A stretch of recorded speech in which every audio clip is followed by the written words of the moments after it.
Audio Jungle.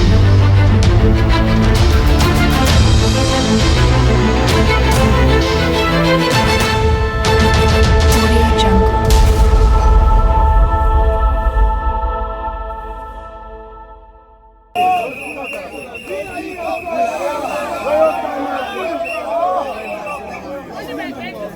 Chef Longa liboso te to.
okota place ozana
assemblée balongola tigre comme ça likambo azunalien na Congo tondimolaka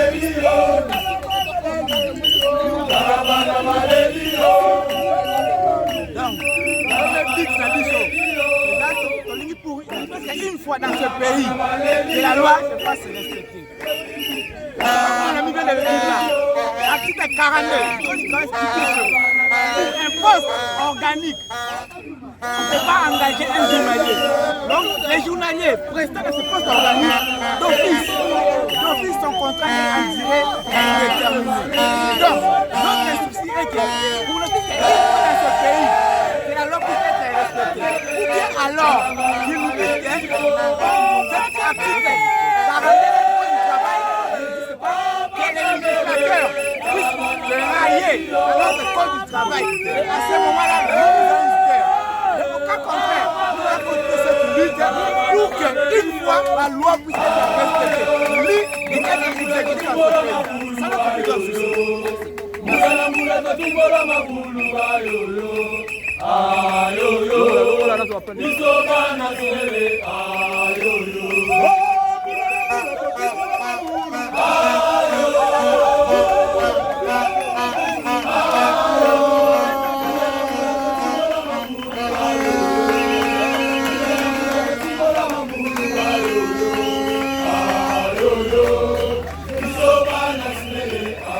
Alors on a 15 minutes.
télévision Pasteur Walesa Congo Live TV na 10e.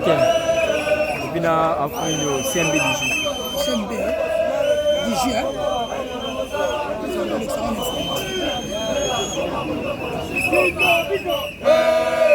Tambia mboka. Bozali penza nini, bozali banani, ko bozofenga nini, ko bozali nini dani. Merci beaucoup maman. Vous allez groupe ya journalier ya SNEL de l'État. Toujours penza moins peu bataille belé concernant Yakawa Mbaleleki pour na kosolola na mokonzi ya Papa Kamere malheureusement ki azalaka te. Otikaki badonné na badocument tomoni suite ezate topasaki na niveau ya primature tomoni osusu suite pena ya malamu ezate. C'est pour cela lelo omoni biso toye lisusu awa mpona kokutana ye moko na mokonzi po tosolola na ye oyo tokoloba na ye na oyo ye akorépondre biso nde tokoyeba kosala mais mpona biso toboyi teste oyo SNEL azokoluka koorganize tolingi dossier na biso eza déjà esetamboli partout toza na voie ya régularisation par rapport na situation par rapport aussi na baka nyonso tu ya bagroupe ya SNEL. L'article 42 ya code du travail ezo permettre biso te ke tokende na voie ya test. Toloba bino ndenge boye awa ezali mpona koboya système na bimisi ete boleka na teste ya boye ete bangazeni na SNEL. Bon oui, toboyi kopase na voie ya test. Toloba bozobanga po ete boyebi ke bokoki mpenza makambo malamu te boyeboye ntango mosusu mosusu boleki na teste bokokweya yango bozobanga mpona koboya mosusu. Bon, merci beaucoup pour la question wana. Kobanga te mais toza na kati ya état de droit et tozolandisa mape ndingisa ya mibeko ya mboka. Article 42 ya code du travail et permettre ngai te ke nasala test. Comment na ko sala test? Pour la journalier nasalaka na kati ya entité ya SNEL ti lelo na dépassé déjà 12 ans. Article 42 ya code du travail et boy nasala. Et puis ba misalo tozo sala ezali ba emploi permanent. Na kaboli facture ndenge facture ekumi na kaboli yango. Et si likaka ngai mutu no ke recouvrer mbongo wana. Na bongisi pan même temps nazo timola en même temps kaka ngai na clé ya cabine na okende na fongoli cabine na lancer courant. Et mibeko eboyi bongo. Tozeza te po tokozwa na test te. Mais ezali nde par rapport ya mibeko. Nous avons poussé pour réclamer. Si le bon engagé, pardon, le bon engagé quand il est là. Si le lot, ton l'équipe a sous bazar, a 20 ans, 15 ans, 25 ans. Cause ya SNEL a lukaka kasa isabatu ba test pour pas lukaka kokoti sa batu. Comme message mieux avant mani. Biso lokola mibeko boyi, toza toyebi droit na biso yango tozo ko réclamer droit na biso. Bozo de la nini na mokonzi mboka. Bon, toujours kutana na cabinet ya chef de ya premier ya chef de l'État Papa Kamere azali ba informer biso kaza na kati état que aza nommé et aza voté na biso peuple et na yebi que aza papa toza pe na ba information que ayoka pe batu donc lelo aoyamba biso. Merci beaucoup maman. Bonne dégo ni maman bako lobaga mbote papa okopesa biso na mobu te mpenza nini oyo esangisi bino awa osala bino eza nini bozosenga nini? En tout cas mama bato nyonso ozomona oyo bazali bajournalier ya SNEL biso toza barepresentant na bango. Situation bayeli awa ezali situation ya litige. SNEL aza na bacontentieux na bajournalier na ye asenga dérogation et pas des recap directeur à cabinet à chef de l'État Papa Kamere pour asilisa ba contentieux bapesa ye dérogation wana.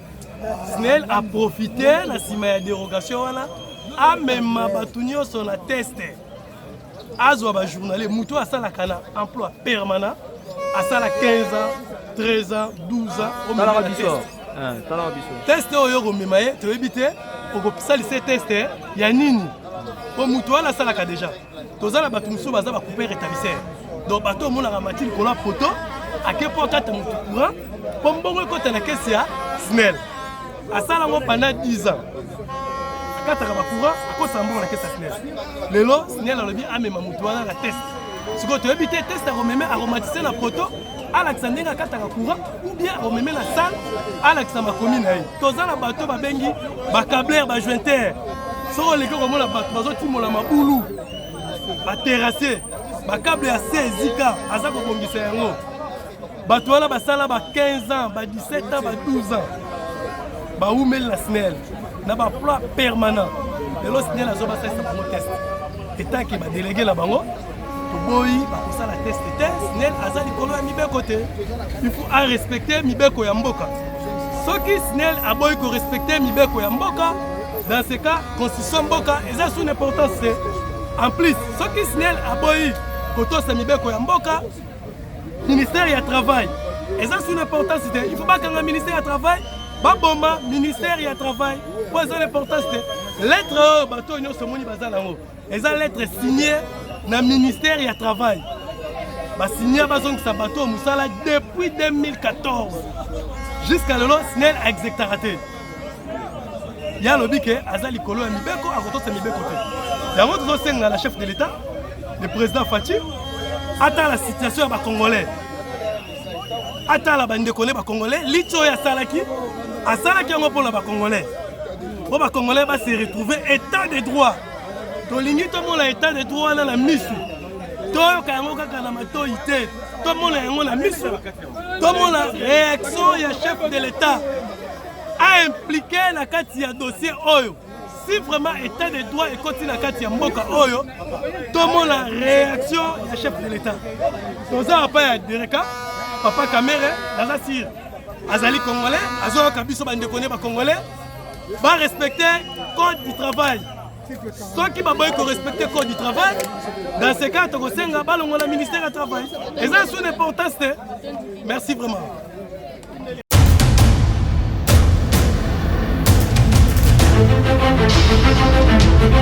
Audio Jungle.